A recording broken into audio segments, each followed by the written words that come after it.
Hello everyone, today we talk about the richest European powers in the first half of the 14th century, which I would be very glad if we really started to understand as an era on its own, not just because I specialize exactly in this period, especially the late 13th, the beginning, say the first 3 decades of the 14th century are really the single most expansive time in medieval history. It is the peak of the great medieval civilization. An immense system that we have somehow skipped, like in pop culture, to give more importance to the later Middle Ages, that in many ways is sort of like what was built on, rebuilt on the ruins of some of this giant that cracked, as you know, later in the century, without, however, dying out, right? Differently from antiquity, medieval civilization did not really die out and or underwent any particular reconstruction that changed its face. When we look at the Renaissance, you're basically looking at the medieval civilization further enhanced, even though shrunk substantially in size and in power and so on.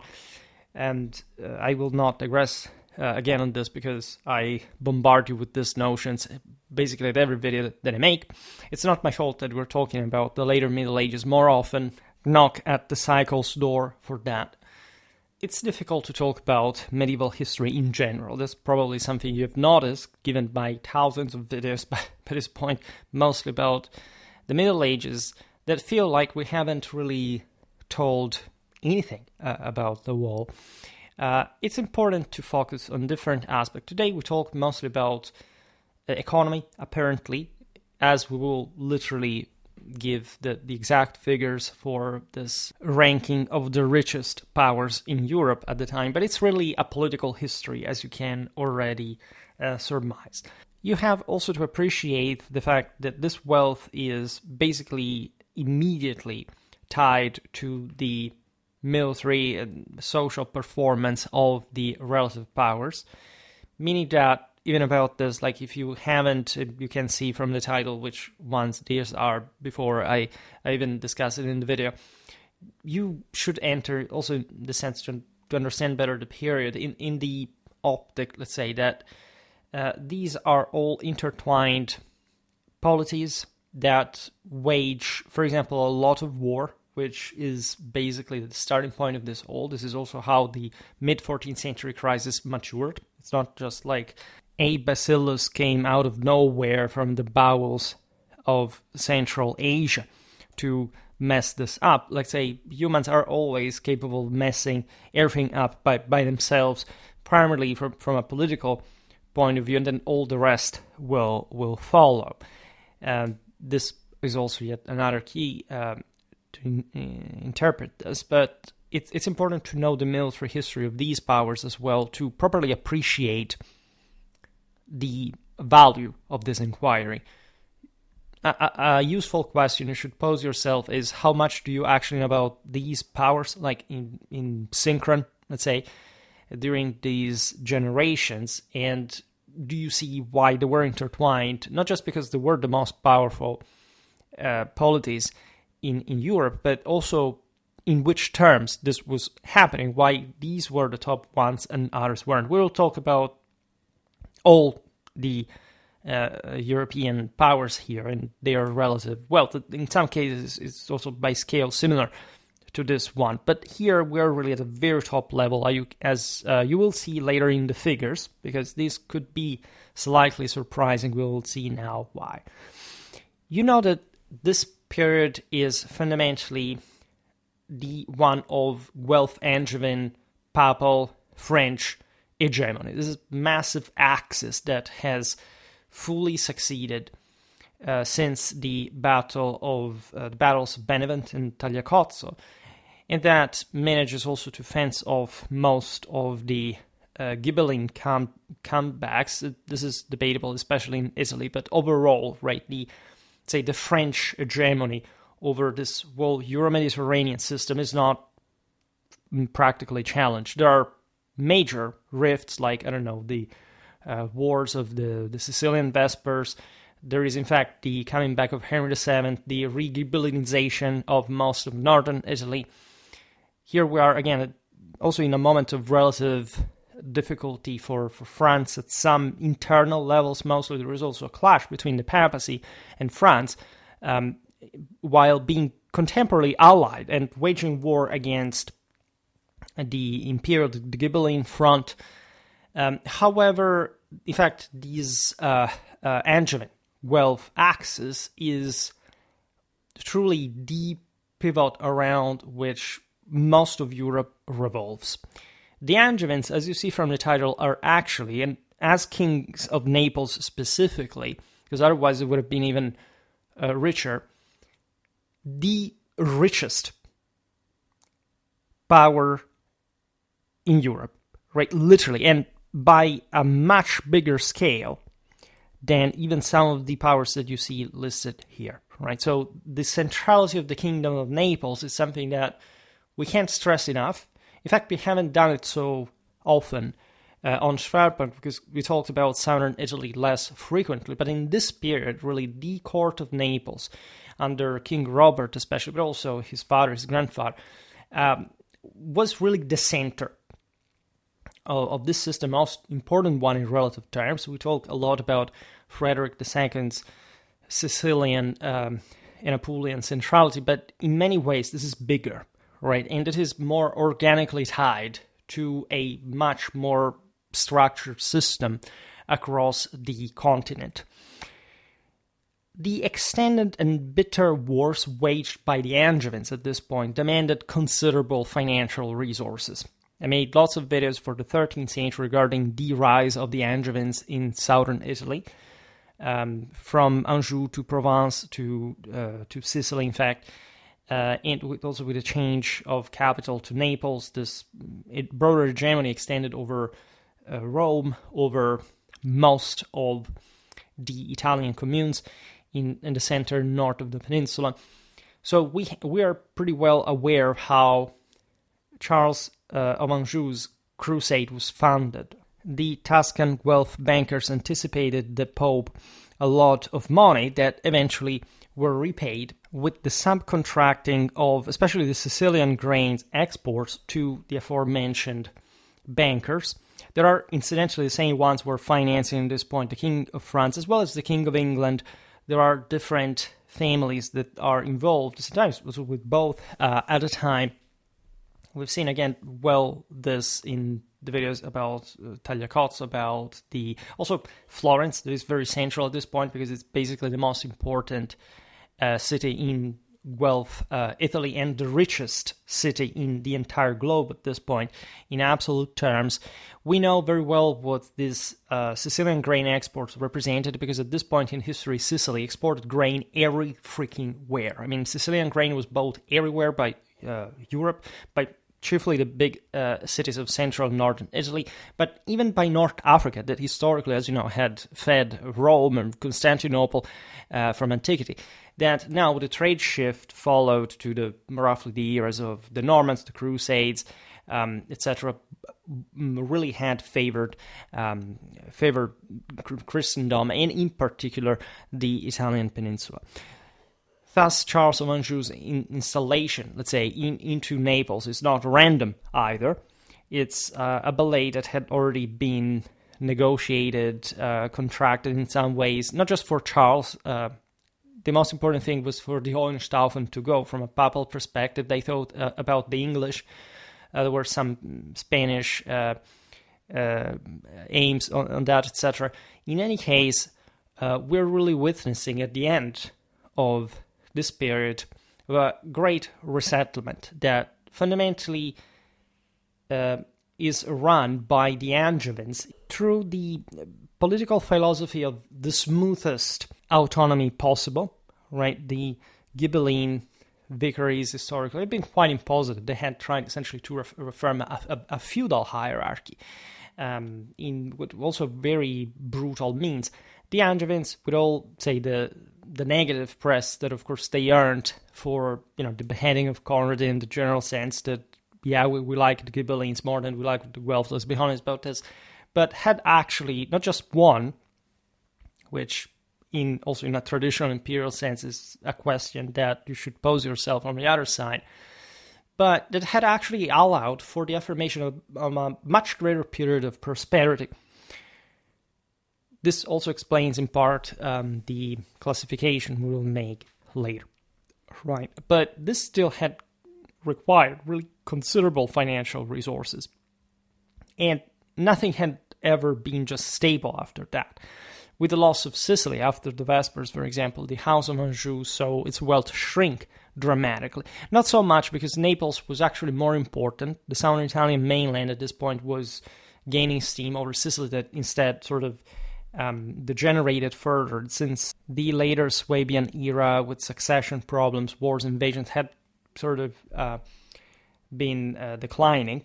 That's also what we were saying before. We'll look at this also from a military point of view. What were Frederick II's armies about, for example? Have they been overrated? That is there, say, a myth of Frederick II, which is surely valid, but that has sort of overstated certain also material possibilities at that point? That's a very important question to be asked, right?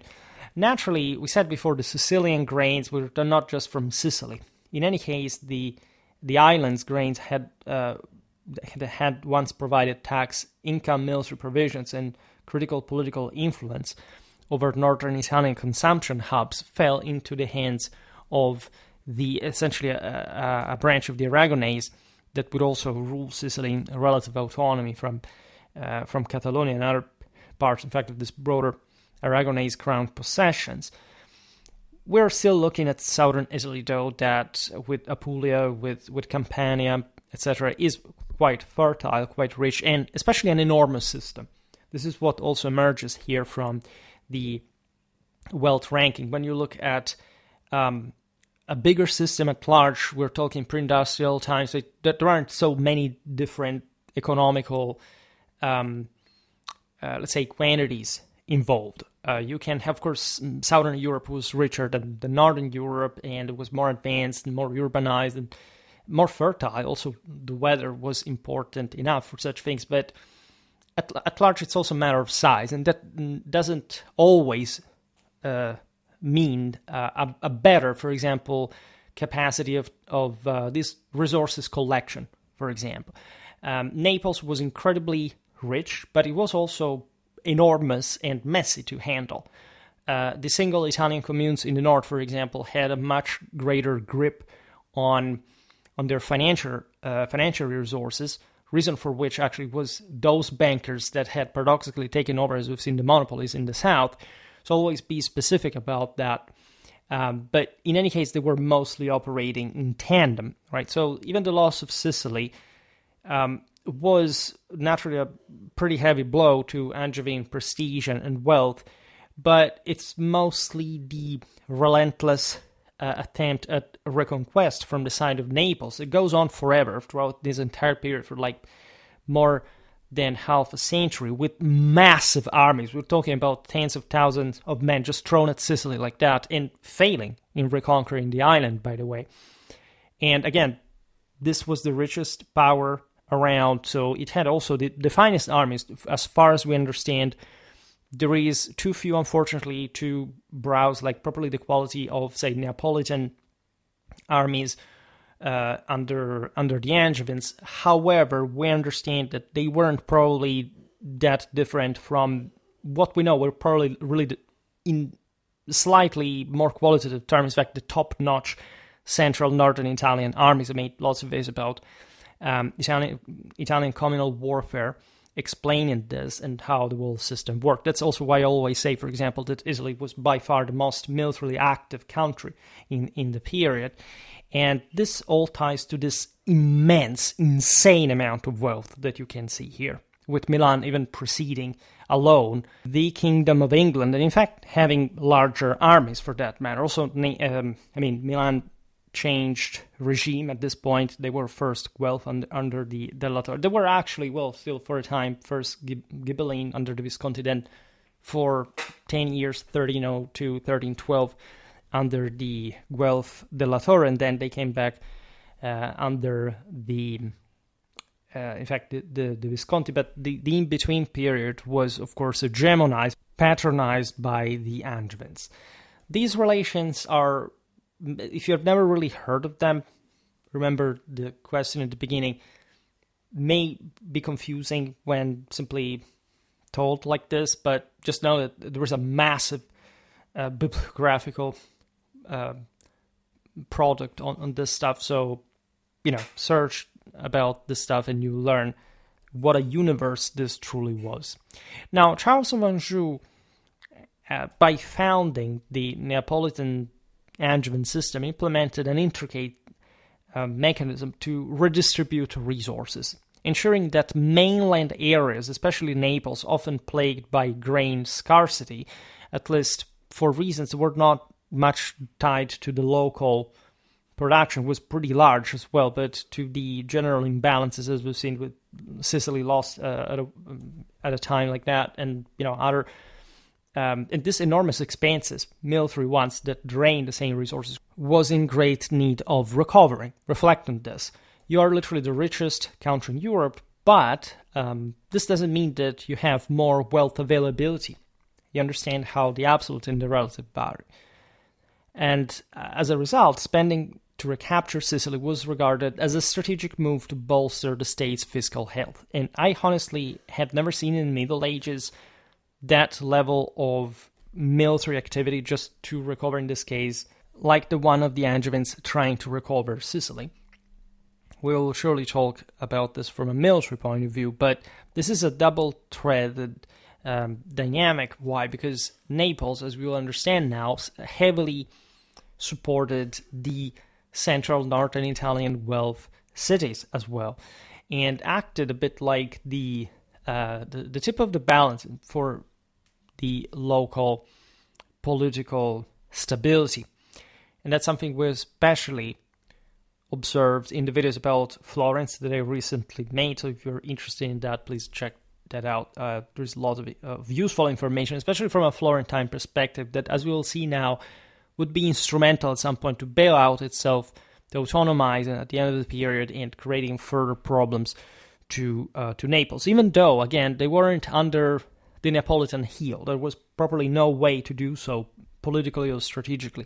They were veritable allies acting in autonomy and supporting one another because they realized that they were surrounded by enemies, even though they were actually the stronger side. And so that's how and why would spend so many military resources, for example.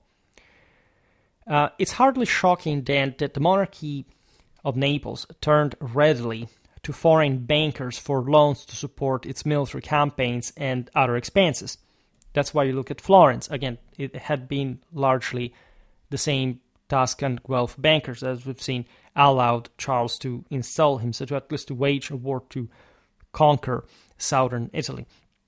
Additionally, the fertile wheat fields of Apulia and other southern Italian regions, as we were pointing out before, enabled the Neapolitan crown to maintain some benefit from the area's long-standing grain production heritage. I will not digress on the nature of the Neapolitan kingdom and its institutional characteristics, because I already made some videos about that also recently. This was really a leviathan, and it was incredibly difficult to control. We know just so few, we know so much actually about it for medieval standards in general, but considering the sheer size of the system, we know too few about the wall. This in a sense mirrors that aforementioned say financial capacity. Like there were big cities, for example, but these were not so autonomous and politically active like the communes in the center and the north. Actually, were communes themselves. This is something that is often neglected. And again, for European standards, were pretty rich even. But they were organized in a different way. They had a different forma mentis. And as a consequence, they also produced less sources, right? Some areas of the kingdom were a bit left on their own, like the Abruzzes, for example. Other centers were sub-involved to the various branches of the same Neapolitan, that is, at the end of the day, the same Capetian house.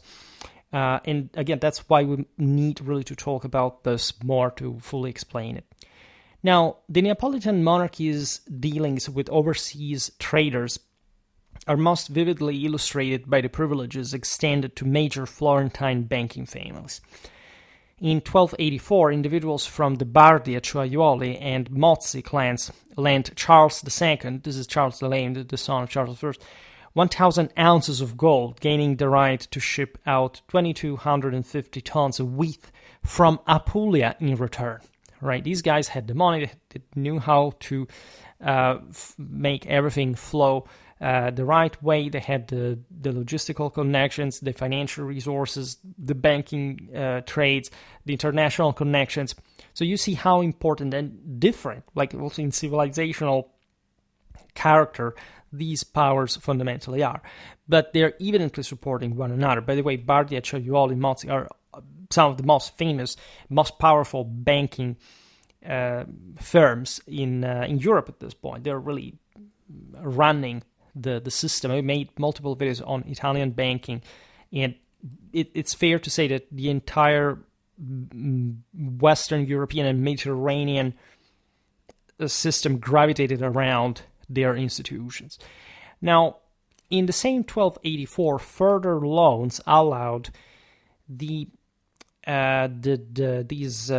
bankers to export barley and beans as well. This was really instrumental to keep the mob of the largest metropolises in Europe happy, namely, in fact, the central northern Italian ones that were really the biggest, right? Milan, for at least the period, was under the Guelphs, but indirectly also in the others was here counting 200,000 inhabitants, possibly. Like, we don't know which was bigger, either Paris or Milan. Florence was also very, I mean, really, the endemic concept, 1/4 of the entire European population lives in Italy. So you need to feed these people.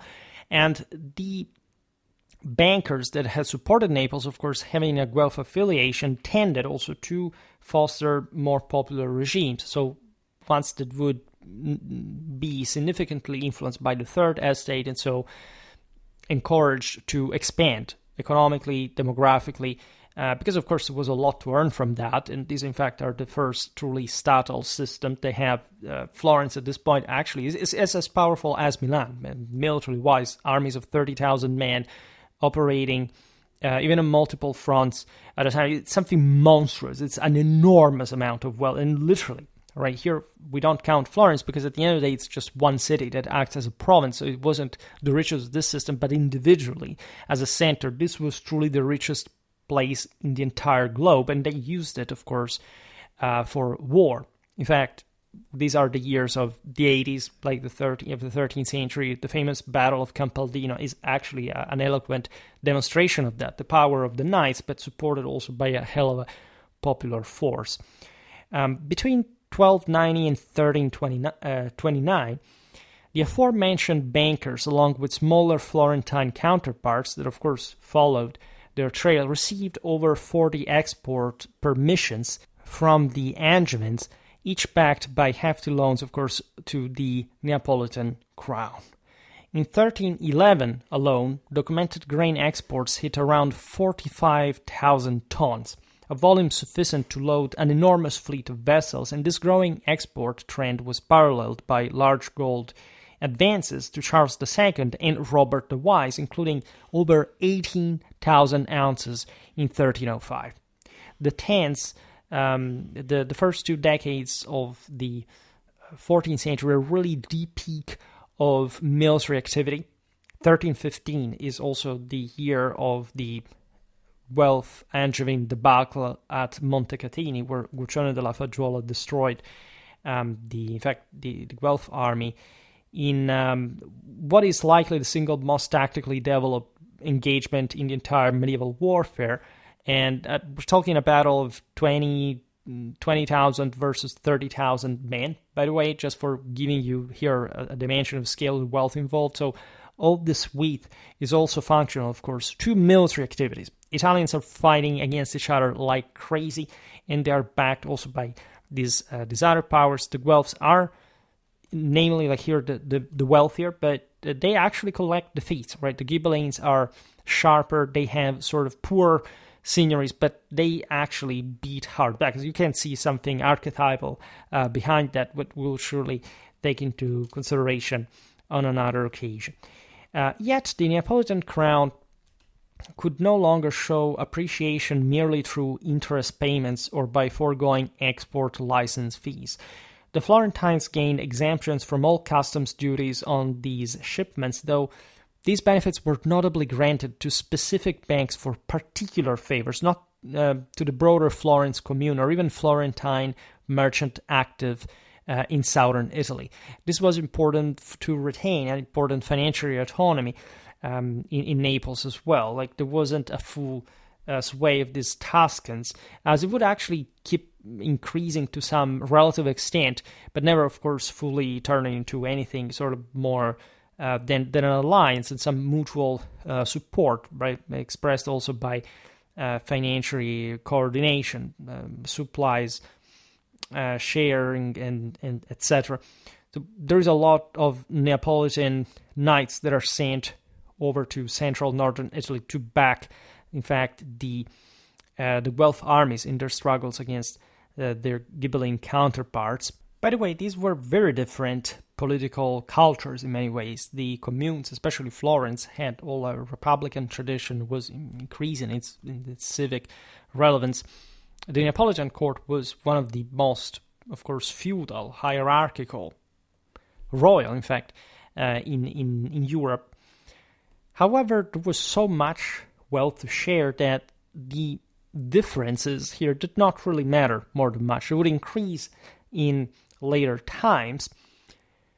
I am thinking of some parallelism in contemporary history, but there are many instances in which you can basically, or you can say, just like a strange example, but it's somehow fitting, the United States and Europe, right, in general, from a military point of view. Think about NATO, right? In those terms, the Italians themselves had top-notch armies, as we've seen, actually as likely better ones than the Neapolitans have in interest of individual military quality. It's just like saying, I don't know, that the Belgians or the Australians, here, of course I'm standing this, they had much better, more functional doctrines than, I don't know, that the Americans can have, of course, for their own armed forces scale. So there is always a balance between things that shifts between quality and quantity. And at large, there were also, however, very close cultures. They could be very different states, governmental forms, and more, but there is so much shared, for example, also in military style. Think about the Provençal, Tosco-Angevin style, right, of fighting. It did not really exist per se. It's not like a German knight could not wear with cuir bouilli in quantity or with a chapelle de fer. But tendentially, there was a sense that there was a broader shared civilization. After all, let's not forget that France was literally the biggest country in Europe, right? The biggest in terms probably of single population and wealth and agricultural resources concentrated. As we've seen, Italy represented great part of the rest, 1/4 of the entire European population, plus the richest per capita one in the world, by the way. So you basically see that an overwhelmingly large amount of European power was basically represented by these powers alone, right? Most of the rest of Europe wasn't as performing, qualitative, compact, and developed as this one. And we'll see this better in other videos, because here, again, not just the state, bureaucracy, hell of armies, in fact, this enormous financial resources appeared, but these are the countries that would remain, in fact, more advanced from a long time, and had also historically been, right? But for talking about this, we should look at a different scale of historiographical intention. We will do it surely in another video, but not this one. Now, a repayment, by the way, came, so still in this Neapolitan-Tuscan dynamic mostly, not only, came in diverse forms, such as letting banks oversee revenue from royal holdings. This was the most practical way to go, also because royal holdings were essentially public domain. So the king literally did whatever he wanted. He didn't have to respond to any vassal or any subject, just per se, in the way it was held. Now, for example, the fishing harbor of Castellammare, so this is just in the south of Naples, was first given to Lucca.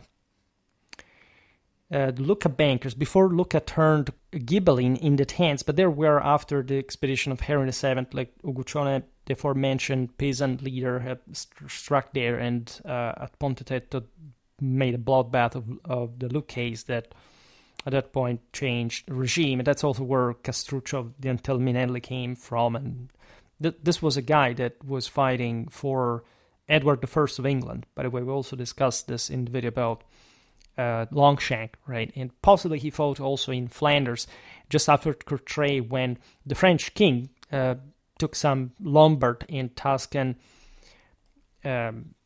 companies at his, that properly to counter mostly with infantry, the same Flemish rebels, as you know, were foot, and they highly performed there. It's a Flemish legion. The Castruccio was there, but it's nevertheless relevant. And in the 15th century, in the early 15th century, would think of that. So here you understand how they operated, because Florence doesn't control everybody, right? There are so many different, especially at the beginning of the period, independent city-states. They are also pretty flawed. Lucca had, at the beginning, it was a pretty wealthy and populated countryside. It was also close to the sea. It was evidently also the rival of Pisa that, as we explained, would knock her out. Pisa was the major port, of course, in Tuscany, the most important. Actually, just after Genoa, that tendentially was Guelph as well. And so putting pressure on the peasants was important for the Neapolitans that had historically also had peasants in their harbors in the previous centuries, depending on the regime that was there, and especially when, in fact, the Hohenstaufen were not owned. By 1300, Neapolitan royal order shifted the aforementioned fishing harbor of Castellammare to the Bardi of Florence. And by the 50s, it's a bit of a different time there. Just yesterday we made a video about the spirit in Venice. It was a fief held by Niccolò Acciaiuoli, one of the most famous figures of the era, as you know, also with his relation with Queen Joanna of Naples, a prominent Florentine figure in the kingdom. The Florentines also temporarily ran the mint and obtained rights to tax grain exports. Remember that the gold standard, the literal gold standard here, is the golden florin, right? In Europe, that's what the main currency would, at least most currencies would be measured to, and Florence, of course, being the richest city out there, was literally providing with that currency standard. It was all one with this Angevin Guelph circuit, right? So it's literally the coin of financiers here. Starting in the Abruzzi, with those tax grain exports on the Adriatic coast, and later extending south to Apulia. It was again very, very fertile. Meanwhile, access to southern Italian markets led the Peruzzi offload significant amounts of Florentine cloth in the Regno. The Italians were specializing in textile production, even surpassing the Flemish later on in the 14th century, and in fact finding enough markets in the south to just sell a lot of this rope. Now, these interactions spurred Naples rulers to dream up schemes for building their own globally competitive textile sectors even. Local assets appeared to support such goals. By the way, there was a lot of labor force, a homegrown wool supply. Remember that after Castile, that especially in the later Middle Ages, would really be by far like the biggest wool producer by scale. There's no comparison. But the second one is not England, even though, as we know, the textile production with Flanders in part arriving up to Italy through the Champagne fairs was a thing. the actually largest wool production in Europe is the southern Italian one, especially on that side in the Abruzzi, etc. And so this could be exploited by the crown. I also made a video how this went on, also under the Aragonese in the 15th century, to try to literally to give more power and autonomy to shepherd communities against the local nobility. That was a bit like the old problem, or actually, especially with Charles, with the Angevins, like the first true bigger problem in the kingdom. Charles I himself, in fact, aimed to refine such activity, such production as early as 1279, to boost domestic cloth quality. In a dyeing trade in places like Salerno, where Jews had a notable role, by the way, Charles II, his son, bolstered this trade in 1299 by trying to set up new dyeing facilities in southern Italy. Later, he paid two Florentine brothers 48 ounces of gold to launch a textile plant in Naples. Consider how this worked from a Capetian perspective. I mean, the English had a historical monopoly on wool production in Northern Europe. Here, of course, we are on the opposite end of the map, but it's actually a bigger business than that. So consider that Naples was very tied with France and other, as we've seen, allied countries that would be not necessarily aligned with England, even though things are complicated here. This was also an important international move. In 1308, Giovanni da Milano, a Florentine trader, though, committed to a decade in Naples to develop a woolen cloth industry using fibers from England, France, and North Africa.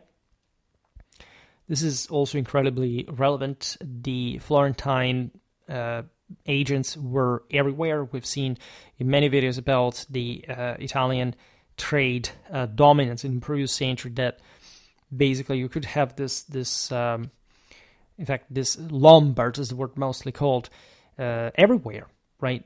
Controlling the exports from Guinea to, in fact, to Scotland, like places that you wouldn't even imagine to an extent. And North Africa produced a lot of wool. For example, those Berber shepherds in the hinterland. The Italians dominated the coastal ports, right? And so they would immediately just grab control of that, given their naval power. So they could just bring in, at this point in a mostly wealth hegemonized system, all that kind of raw material for, in this case, such industry in southern Italy. And in fact, this suggests that southern Italian wool wasn't seen as up to par with what Tuscany's top textile centers used for their high-end exports, but that could be in fact refined enough through the expertise, the craftiness, and the general connections of those Tuscan businessmen. These endeavors, mirroring efforts in nearby areas like Majorca and the Balearic Islands, persisted under Robert the Wise. That is a bit like at least the last great ruler of the Angevins, in a sense, or at least the last great ruler of this great expansive, at this point, almost stagnating phase of the great medieval civilization, after whom the same Neapolitan kingdom started falling apart, at least from the within, and represented this old glory that was also remembered in later times. A time in which, by the way, that universal vibe of the fact that, for example, all these countries could be part of a same power, right? Granted, these were the anti-imperials, or at least the ones that considered themselves imperial subjects in theory, but that, of course, were playing another card, would not try to stress too much, as just said before, I mean, that's an attempt at centralization and sort of unitary power.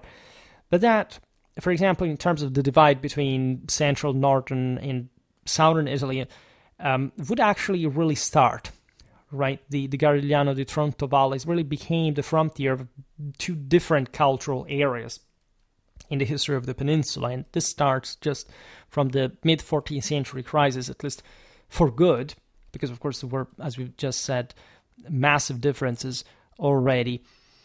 And King Robert, just as other rulers think about Philip IV at some point, had really incarnated that top royalty, also in terms of nobility and of a specific type of policy that was also too much criticized, in my opinion. We'll likely not explain this today, but the notion was that he literally stopped supporting his allies in the north towards the end of the period. The truth being that at that point the crisis had kicked in. They literally didn't have resources left to back them. Those same powers were autonomizing themselves. Also, the empire was shrinking in a way. So it's really the moment of decline of the papacy and the empire to an important level. I made multiple videos on this topic. These are the times of John the 22nd, Louis the Bavarian. We'll talk about them in a while.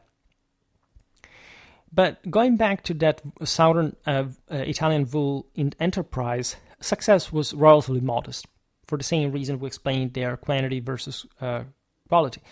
Royal zeal faded when it turned out some northern Italian textile workers in Naples were heretics, by the way, which is fascinating. I made a video about the crusade against the Visconti and the Dulcinians as well, that are really in this period.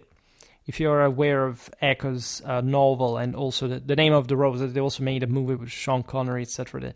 after the book. This is happening exactly at this point, and heresy is a delicate topic. It's honestly not much in the picture. Now these are mostly the some marginal phenomenon that do not really even play. The Dulcinians took a literal crusade to be extirpated, but they were just living in mountain valleys as guerrilla, like they weren't anything, like there wasn't really a heretical power whatsoever. So it's not too important. But ideological cards were used this way, right? Showing that you couldn't, for example, trust people coming from certain areas, even though there wasn't really anything going on in Milan, particularly with any kind of heresy, etc. It was also all tied with the papacy here. That's the other big player that, of course, we will now mention. Now, the colossal banks Bardi, Peruzzi, and Acciaioli outstripped even the Medici and Strozzi in the 15th and 16th centuries in scope and were tightly linked to the Angevins, both in their rise to wealth and their devastating fall in the 40s of the 14th century. Always remember that, because the Medici were, for example, the richest bankers that had ever existed up to that point. But Florence as a whole was not so rich as it had been in the previous century before the plague and all the broader Eurasian civilization contraction. And so the Medici, even in the 15th century, did not have the same reach and general international relevance as bankers than these other houses back in the day, even just individually had. This gives you a literal dimension of what it means for Florence to be the richest city in the globe at that point.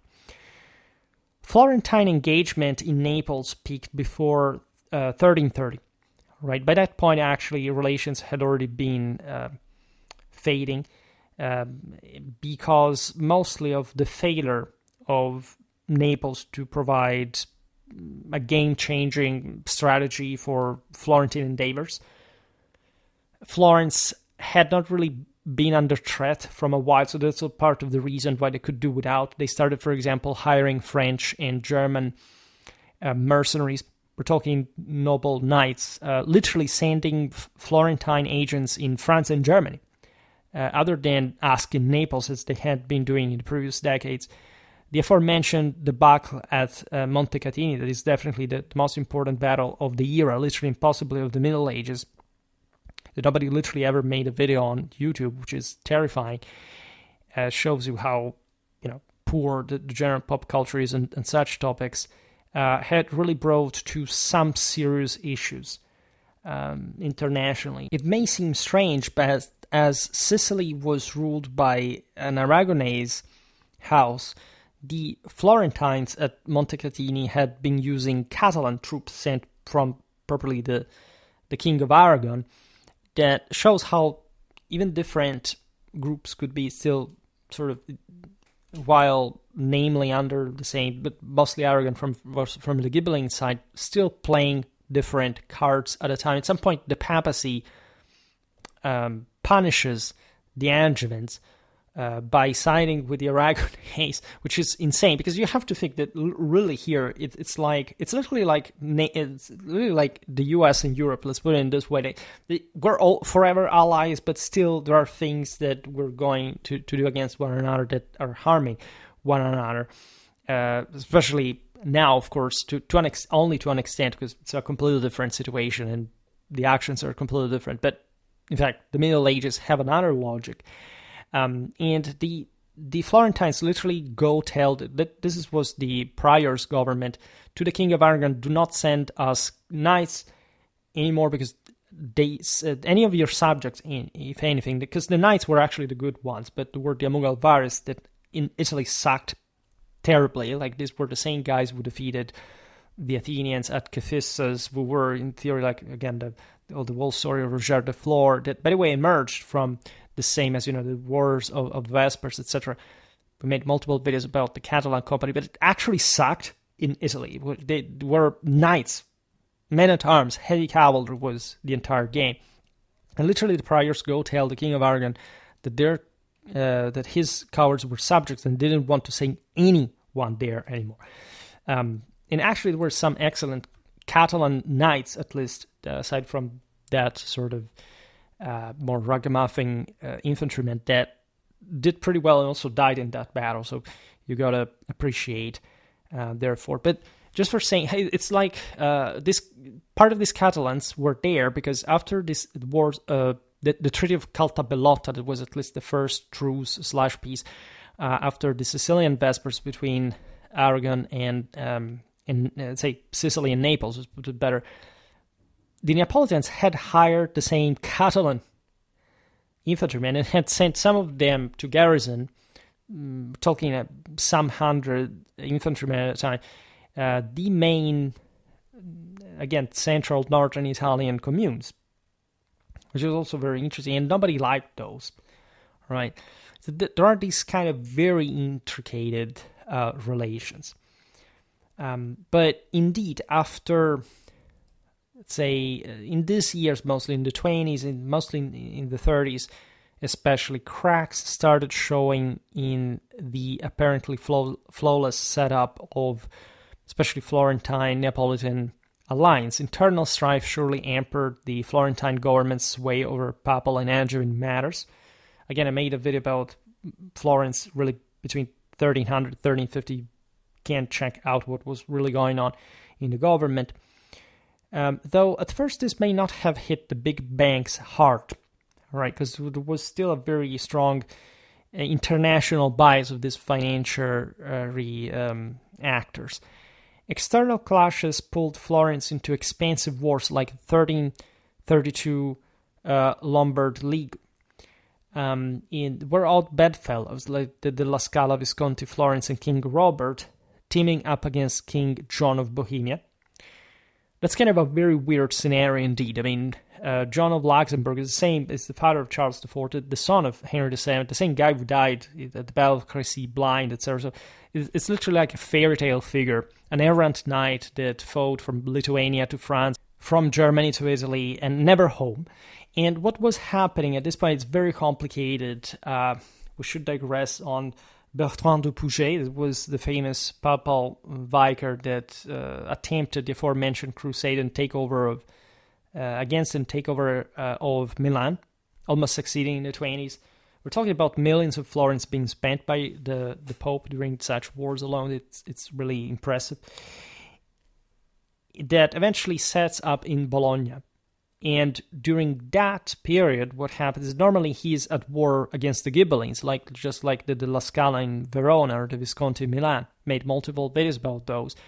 But Charles IV intervenes in Italy because there are some minor communes, relatively minor communes, that weren't great powers like these ones, like Brescia, for example, that literally says, look, here, these guys are taking over everything, because it's literally the moment in which the regional states are being founded with these major centers taking over the smaller ones. And this is also the pattern that you can follow throughout the rest of the period. You have literally these Italian city-states funding the expeditions of these foreigners in Italy. You would think that these were foreign invasions. They actually weren't, especially in this case. Louis, for example, Louis of Bavaria was the former guy from this sort of broader Germanic era that descended after Henry VII. Was already Henry VII descended to Italy with really a massive army, and even though he was equally massively bolstered by Italian troops, was still aiming at taking over Naples. By the way, hadn't he died of possible malaria, or either was poisoned in Tuscany, he may have actually taken out the same Naples, because they didn't have really an army at the moment to stop him, in spite of being, again, literally the richest power here. But Louis of Bavaria basically just gets to Italy, gets to Rome, takes the crown, comes back. So he kidnaps the Milan, some of the Visconti members, even technically were all to be allies. The same happens for Pisa, allying with Castruccio, etc. So a very scammy thing, but that really showed that these rulers were not even just to attempt to put any serious permanent foot in the peninsula, and that fundamentally they were just there for the money. And at this point, John of Bohemia, together with his son Charles, by the way, that fought here, the 1332, there is the famous Battle of San Felice, where he crushed the Este as well, with his Modenese allies, by the way, that moves his first steps, like say, also as a warrior, by the way. He had a great reputation. As you know, he would come back later to Italy multiple times. We made a video about Charles IV recently. And his father, and sometimes he remains in Italy alone, for his father that technically was the lord of some of these cities that tried, these minor ones that tried to escape these bigger powers. And the reason is that in parallel, Bertrand du Pouget, essentially the plenipotentiary of Pope John XXII, the same one who was struggling with Ludwig of Bavaria, etc., allied with the Ghibellines. So here we have properly a moment in which the Pope allies with the Ghibellines, because, of course, the story of the two blocks had never fully existed. It had tendentially been a thing, and actually these are, especially previous decades, some of the best examples of this for real. This is the moment in which Guelph and Ghibelline really takes on a fully fledged, international character, since Manfred, and later also with Charles of Anjou, right? You really have two sides. But it's in the 30s that this whole system is starting to fragment. This is the entire system is shrinking, so there can't be just two blocks that mutually support each other. There is actually a drop in military expeditions that are equally ruinous, telling the truth, in the relative places where they happen, but there are not the big, massive, really massive campaigns and battles like the ones of Montecatini, for example, or Altopascio, like it had been up to 1325. That was the masterpiece of Castruccio. So in parallel, of course, the financial resources are drying up, right? And they are driven, of course, by these various political issues, because, by the way, these banks were not really public things, right? They tendentially operated following the general interests of their own commune, because that's what they were mostly tied to. But there wasn't such a thing like, most people really invested in this were privates, all right? So there was no safeguard mechanism, and at large, all these vicissitudes that are fundamentally detached from any other guideline, meaning there are bankers that have money, a king asks you for the money, you give it, you give them this loan, and then maybe he will recompensate you with this subcontracts. But there isn't a bigger picture. This is mostly something that starts in banking, especially from Italy in the later period, like in the second half of the 14th and in the 15th century, because of the crisis, right? Because nobody up to this point had witnessed such a shocking amount of wealth, nor the big crisis that would occur. Florence had to bankroll a pricey 600 knight force and curb local backers of John of Bohemia during the aforementioned war, especially Castruccio Castracani of Lucca. And again, I'm not even trying to digress in the details because they're extremely complicated. They would drive us very far from our scope. We will see this, however, through the series that we have just launched yesterday about the so-called Italian lordships that really will go step by step, province by province, year by year. Every single alliance, every single battle, because that's how you really learn history. Now, even after John's 1333 defeat, Louis of Bavaria's allies stayed active because Louis was a pretty long-living ruler. He was also pretty capable. As you know, he turned Bavaria and Munich into little jewel. He was a very successful, very good leader. And he had a lot of ambitions, just like the Habsburgs in Austria, on northeastern Italy. Technically, there were imperial vicaries there, but the St. Cangrande at a point had kept these guys out because they were too sort of ambitious and interventionistic. Louis of Bavaria especially, as the emperor, the current emperor, styled himself as the protector of all the German mercenaries in Italy that very often were actually, including in Florence now, because up to that point, actually, the Germans were seen too much as Ghibellines to be hired by wealth powers. By this point, yet another indicator of the fact that the system had sort of dissipated in that sense is that they hire everybody. And the Florentines, when receiving it, this is a bit complicated to tell in the story, but let's say during a peace that would actually happen later in the war against the La Scala, Louis of Bavaria wants to intervene as an arbiter over also the German knights, and the Florentines literally tell him to go blip himself, which is, fantastic to some extent here. Also imagining how the Florentines consider themselves as Guelphs at that point, and in spite of this fading relations with Naples as well. So it's really actually not a very good period at all. Right? It's remarkable how quickly the crisis also set in overall all across the international landscape. In fact, even as John of Bohemia went away, this is really typical. What happens is that the prior Ghibelline versus Guelph alignment in this broader central northern Italian game comes back, driving Florence to work hard against Ghibellines in Tuscany and Lombardy. Again, very complicated scenarios. I'm not going to enter into the details, but it's very, very interesting also to follow them. By 1341, Florence had to beg allies for help with war costs, mostly because they were besieging Lucca. They were fighting against Pisa for the control over this city that had basically exhausted itself under Castruccio, now has gone.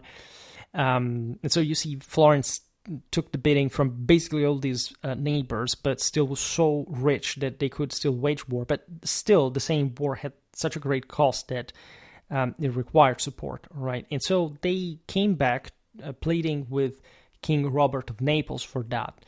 And Villani reports, if I'm correct here, we're pouring out endless funds on Lombard issues these days, leaving all our current and future income spoken for. The Florentine banks were essentially either unwilling or unable to step in, and it's being posited, rightfully so, that the Peruzzi at minimum were bleeding resources at this point. In 1331, they restructured with £60,000 in capital, but by 1335, 59,228 pounds was already gone, which is really insane. It's basically all of it. Now, the downfall of the Bardi and Peruzzi from 1343 and 1345 that sent shockwaves across the entire continent and beyond closed, in fact, an age of daring commercial exploit and kicked off a sharp drop in the same Neapolitan crown's fortunes. Right, their founding of, for example, Edward III's Flanders invasion, that was indirectly also attacking France, that again was not particularly dependent on Naples just per se, but obviously was ruled by the same dynasty, they were allies, etc., was not just in the sense of felt as a sort of betrayal, but it had de facto been a financial fiasco. And this is paradoxical because you see also the Neapolitans depended on the same bankers that had subsidized that expedition. I also talked about Flanders exactly in those decades, where in fact the same Flemish towns were witnessing a trade collapse for that matter. And so this is the moment in which Florence pushes to break from her historic wealth stance against Louis of Bavaria, raising serious political and economical red flags in Naples, right? Probably they didn't care too much at the end of the day because they realized that nobody could intervene as quickly as possible. The same Neapolitans had probably been fatigued of sending, hundreds of knights at a time to back up Florence at some point after Alto Pasha, for example. They even sent some of the finest commanders, such as Philippe de Saint-Genet, that reconquered some specific strongholds across the Arno Valley, etc. So they had been friends, but at large now, you can't really see it when you measure military expeditions. The system was contracting. There aren't such enormous armies anymore. There is a much shorter range of action. And so these countries would bail out from one another towards more provincial directions. Here, the Neapolitans, by the way, were still sending expeditions to Sicily that are yet another great measure of how many forces were really available to them. The size of their gigantic armies began to shrink, right, throughout this period. And they bailed out of other theaters like Piedmont, for example, that had been under the Seneschal of Provence, namely under the Angevins. At this point, the Visconti swarm into the area as well, because they literally from Naples, they don't pay the salaries for even just a few tens of knights, right, garrisoning this or that Piedmontese town. The Florentine chronicler Villani notes, quote, many barons, prelates, and other rich folk in the kingdom, so we're talking about the kingdom of Naples, would part their money with the Florentine firms, and traders grew so distrustful amid these shifts that they all clamored for their funds back. Trust evaporated in Florence, and wherever Florentines did business, soon causing a wave of company failures. Look at what is happening now, in the world. Again, I'm not making the case that this is literally the same picture, but we are leading, and I say it not just because I specialize in this in this period, but it's literally a matter of civilizational shrinking. Like some of the same also behavioral, psychological, moral issues take place in the same exact form. And generalized crisis is, of course, part of a broader pattern that seems to be actually most moral in nature, because one could really open a very interesting scientific and moral discussion on how and why this crisis had started to begin with. Were there actually less resources, or were they actually more difficult to extract, or was the system being self-sabotaged in a way, etc.? This is crucial to understand. Because also ideologies at this point were fading, as we were recounting before. I made multiple videos on this. Dante, William of Ockham, Marsilius of Padua, Aegidius Romanus. These are all figures that, as you know, participate quite actively to the broader political shifts of the era. All right. Now, the widely held notion that treachery by Robert of Naples and Edward of England brought down the bank's needs. Of course, we're thinking we're at the point which we're aware that it wasn't like that. It seems rather that the deliberate gambles in Flanders and also the drift from pro-Angevin policies were in fact the real culprits behind the catastrophe. It's what we're just saying here.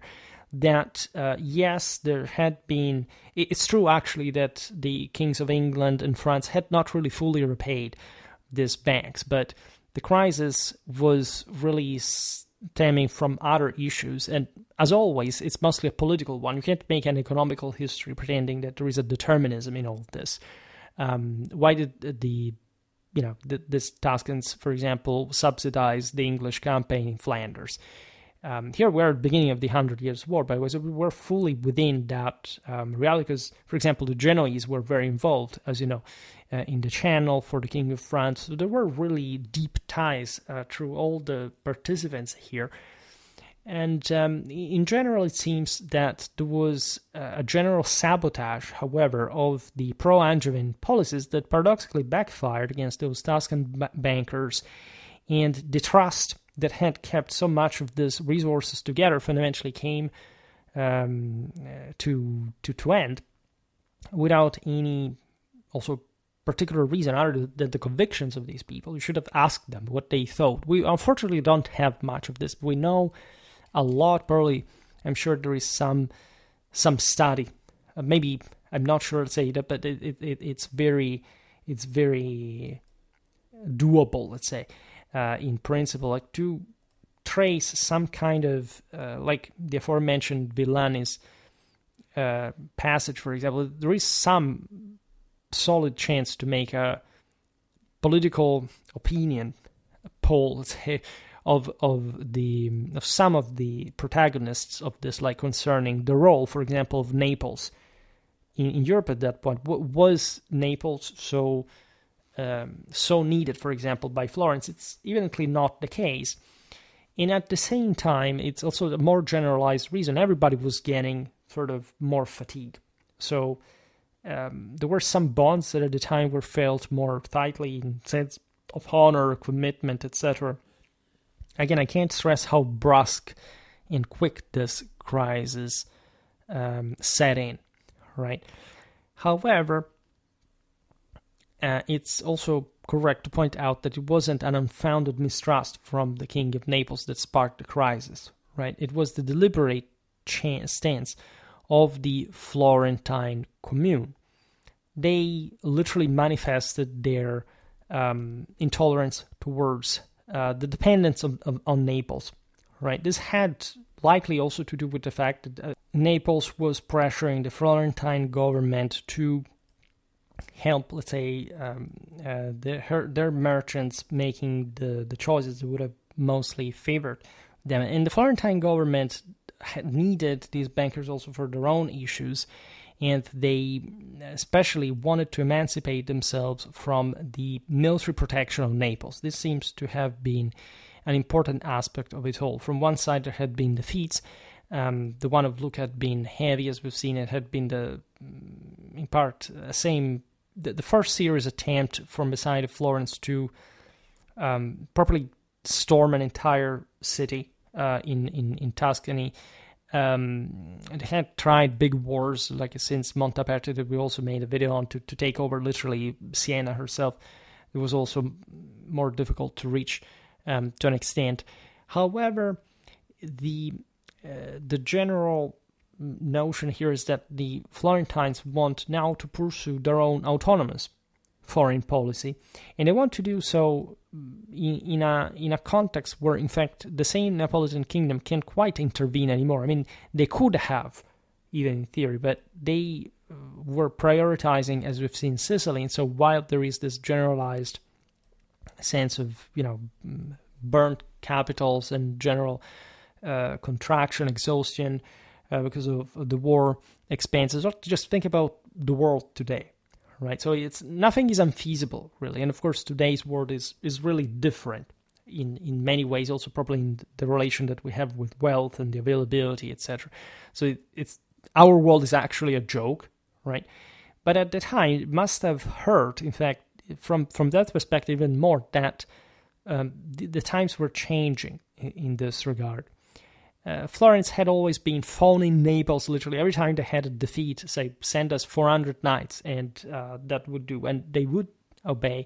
And so the Neapolitans had fundamentally been okay with them, especially King Robert had always been understanding this stuff. But at some point, literally, the Florentines, especially this choice of Transalpine knights, literally recruited by Florentine agents, regardless of what King Robert thought, that was really the most evident decline from the rejection, say, from the side of Florence, of any sort of specific continuation with the Neapolitan partnership. By the way, following this, the banking firms pressed Robert and his successor Joanna to clear decades-old debts as well, because they were pulling out and they realized that they were owed, in fact, a lot of money. And in the early days, they wouldn't see that, because as long as things were working out, like, it would get more and more and more. But now, as they were themselves getting short of resources, and fundamentally, there was a great coming back to the land, as you know, after the mid-14th century crisis, or at least in those moments that were preluding to it already. They also started asking for liquidity, right? Though they probably themselves knew full repayment wasn't feasible right away. They just were trying to get something back. And this tells you again how dried up resources had become.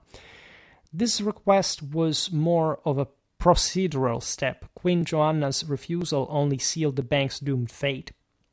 For Joanna, this wasn't a minor issue. She'd taken on Robert's debts, which she could disavow, but it left the Angevin rulers with no clear alternative for securing funds either.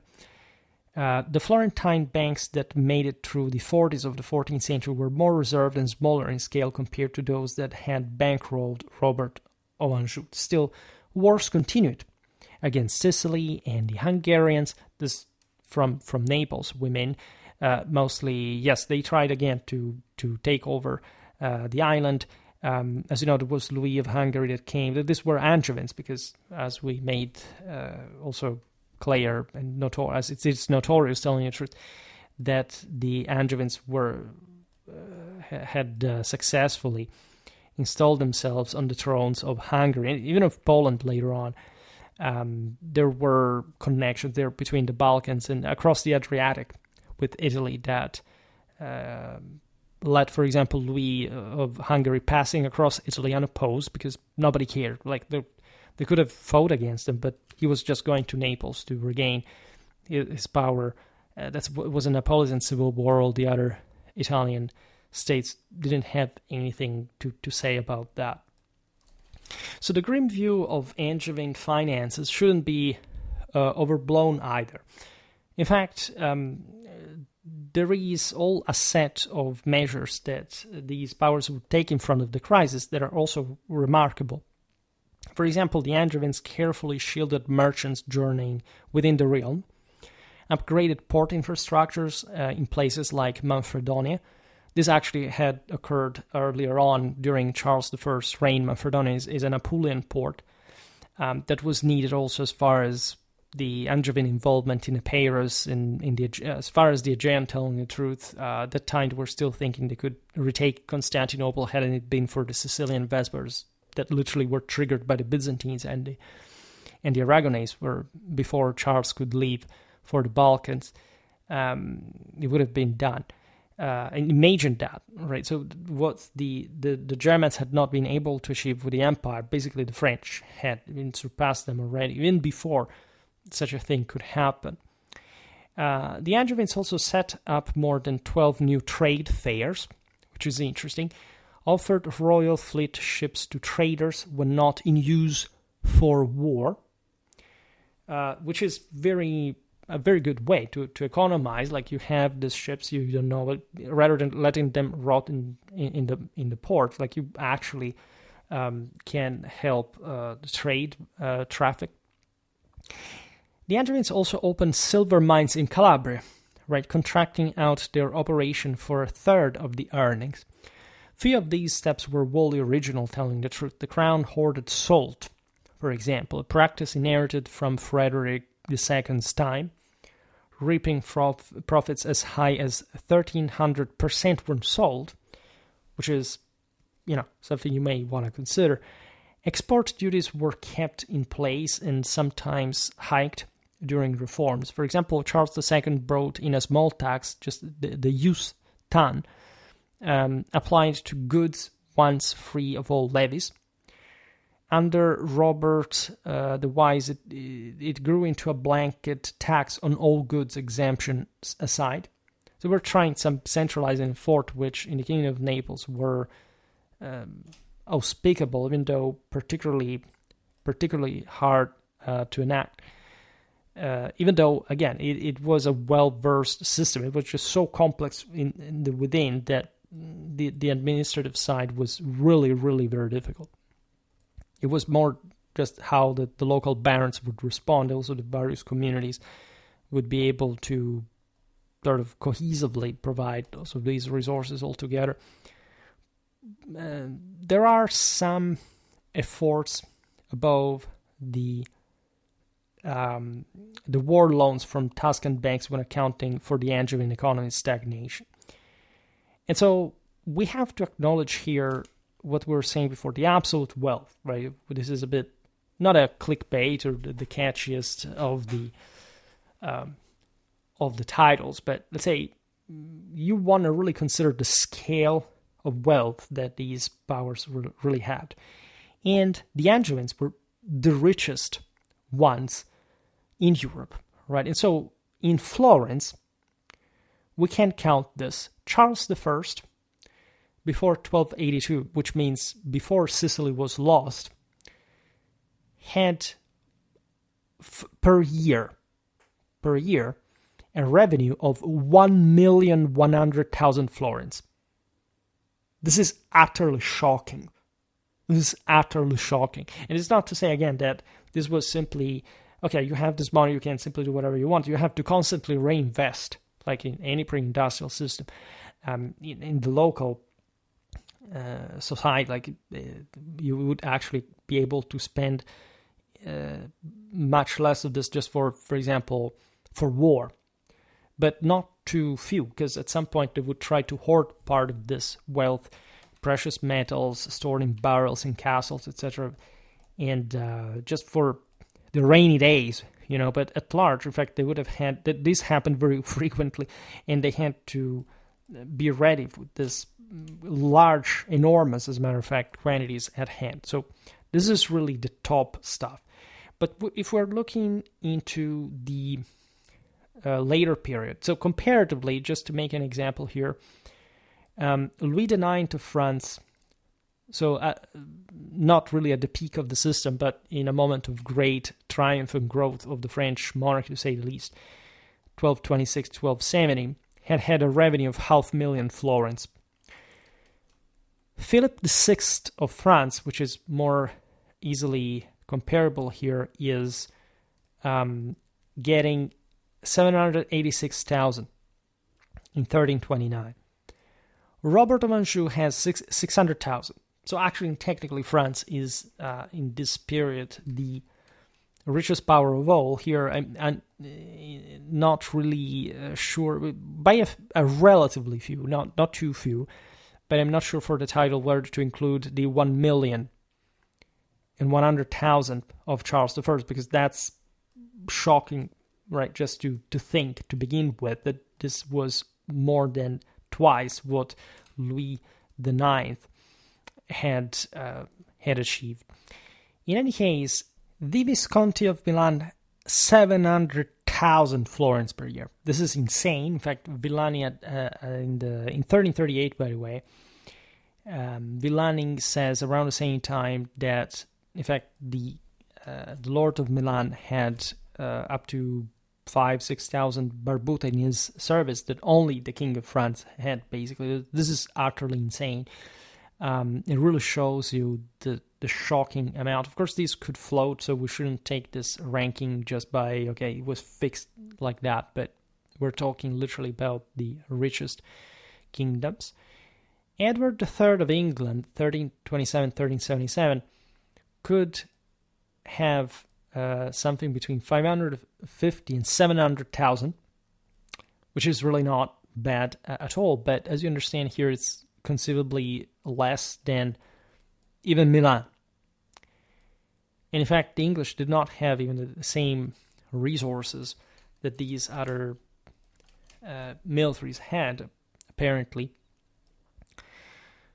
Then you have the Papacy that actually makes a lot of money, but a bit less, and could store a lot and could find also, could get loans as well, but had also an immense wealth and a great leverage to get more time. Pope Boniface VIII 1294, 1303 had 1/4 million florins a year.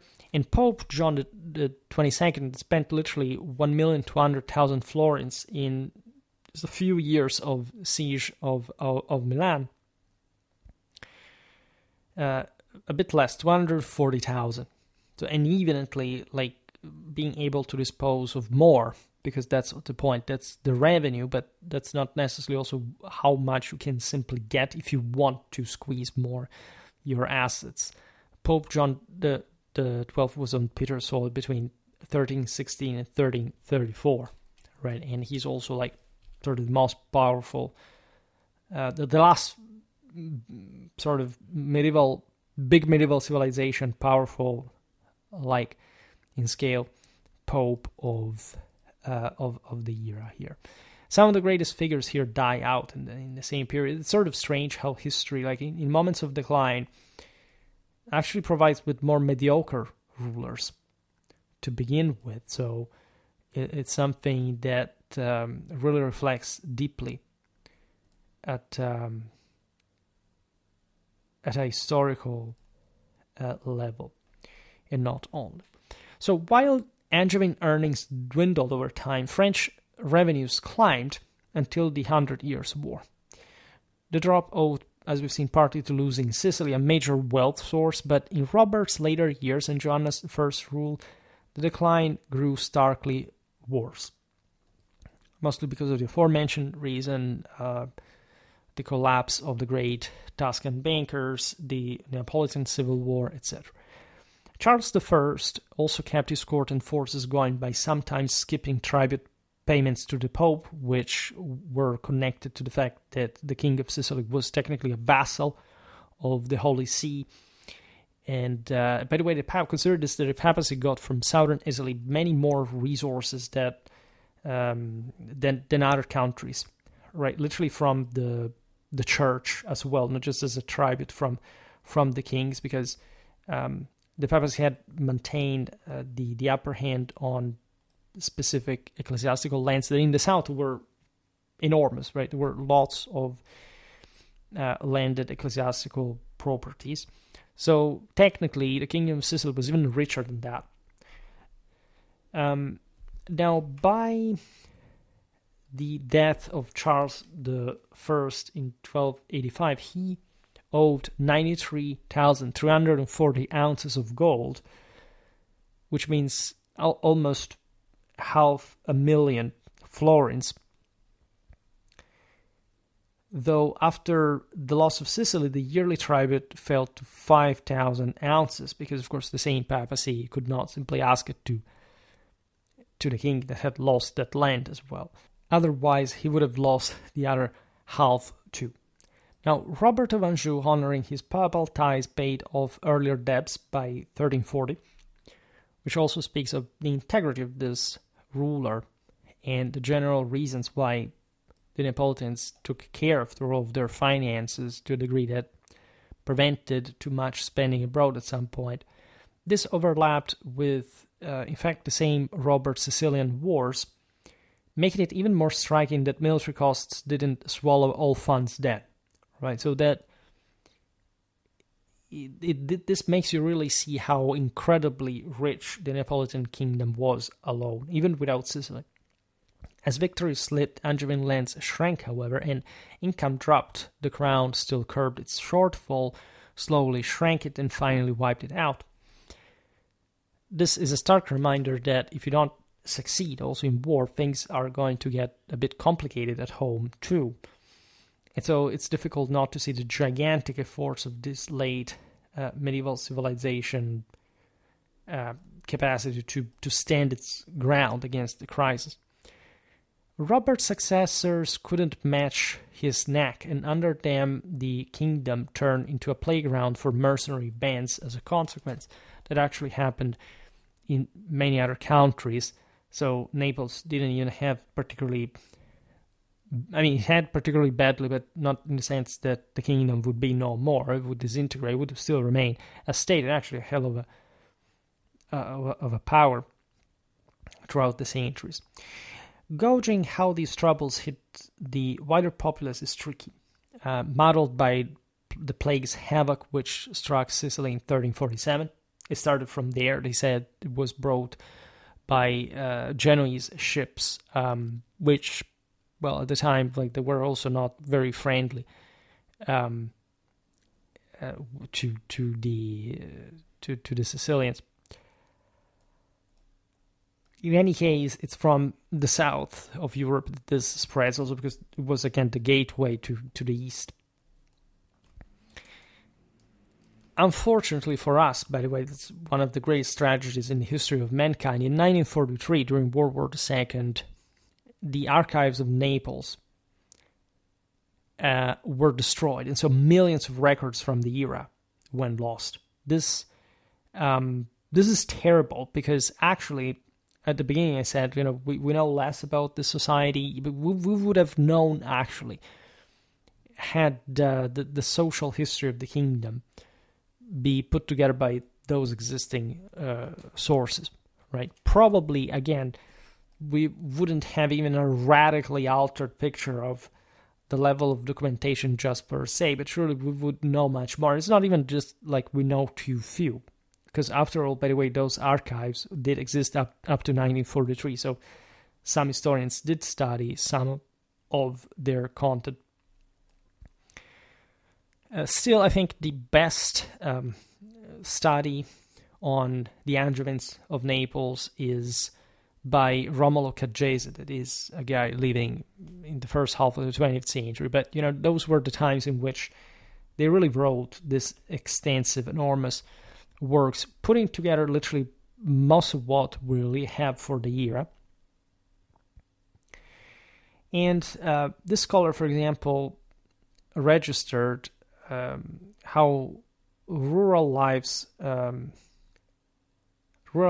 was on a rough edge. Like, royal protection for traders and pilgrims often sounded better on paper than worked in reality.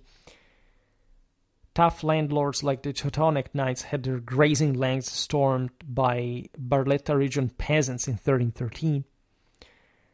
Just think about it, by the way, because, again, these orders were scattered pretty much everywhere, but even peasants could take on here the possessions of the Teutonic Knights, and it would be interesting to understand how such events really occurred. Unfortunately, that's lost to us. The Lord of Castroprignano, that his tenants wouldn't pay rents or do their duties, and even assaulted him and his kin, killing his bailiff. This is yet another feudal authority in what was the county of Molise, by the way, that we'll have to look at some point for an historical regional series. Mountainous area, it's not really a hospitable place, it's a relatively fringe area, but say the Apennine peasantry is dangerous in many ways. In fact, the peasants countered that many tasks were freshly forced on them. The lord made them fix his castle and mills and had wrongly taken royal demand land. The southern Italian barons were notoriously the ones that at this point really contracted the government of the entire kingdom with the king, to the extent that it basically was the latter that had to negotiate whether to be settled in there or not. This started really from the disruptions of the same Angevin conquest, but already in the later Swabian era, the system was not so well tightly centralized like in the early days of, say, the 12th century. So things gradually went towards that privatization and oligarchization, and the peasants, however, because power was shrinking for everyone. So the reason why this happens is that the monarchy loses ground, and so the oligarchs tend to extend their own, but the local populace is also, socioeconomically developed enough to take some stand, right? So if you look at King Robert's reign and you look at these incidents, it would be interesting to think also how the same king would have seen them. It's not like he liked the peasants, but sometimes those barons were really a pain in the behind. And as far as we understand it, we were talking about it just the other day when looking at the decline or regression of rural villages after the mid-14th century crisis, etc. We presumed that there was actually a lot of similarity with what was happening across Europe. Also because at this point we are at the beginning of these kind of strives, right? This is just like, on a different scale, the Jacquerie, right? The peasants start rebelling and eventually they're put down. Surely in the following decades, with all the civil wars, it's sort of like the peasants were displaced, brutalized, whatever. So it's not, again, that anywhere in Europe peasants got more power at all. Here, unfortunately, again, we can't see just so far because of lack of documentation. Something which, unfortunately, we must appreciate regarding what I said before. So from chronicles, like most of what we know really about, in depth really, like about politics and warfare for central northern Italy, communal Italy at the civilization at large, stems from narrative sources, right? There are chronicles from the south, but they're not as developed as the ones in the center and the north. They're similar to the ones of other countries in Europe that had, in fact, that kind of feudal development. And so, generally speaking, they're not so detailed, right? But we also understand, and this would be worth researching from a military point of view, that, in fact, the armies of the kings of Naples during this era were really, really powerful. And very similar also in composition. We're told about the famous Lancialunghe, for example, where some pikemen, essentially, to have been there in large numbers together with crossbowmen, even pavismen, actually. Some of the earliest mentions of the pavis were connected with Neapolitan orders from even peasant craftsmen for the Neapolitan Navy, the Neapolitan Marines. This is something that we'll surely see better at some point.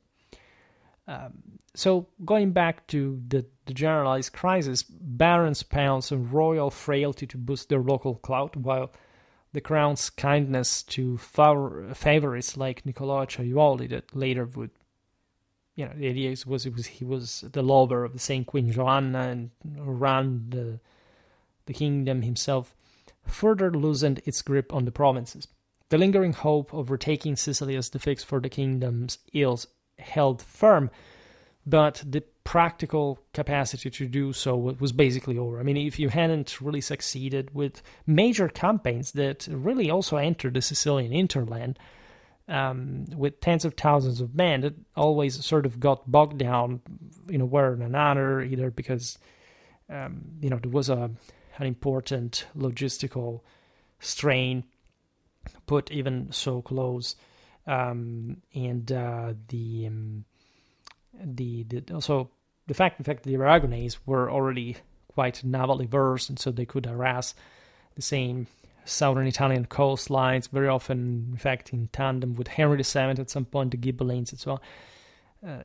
Can't explain this.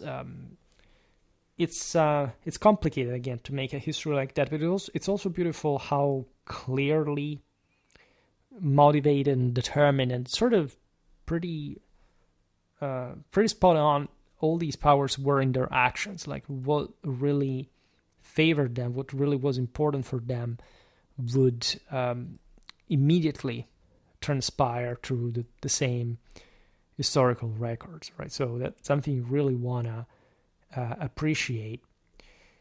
In any case, for today, well, I think we have talked different stuff here, and surely we're going to talk about, especially the Kingdom of Naples, more often because it's such an important topic we can't skip.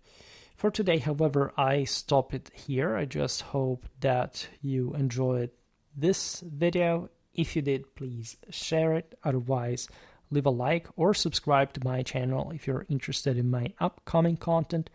As always, I thank you heartily for listening to me. I wish you a nice time and see you next time. Bye.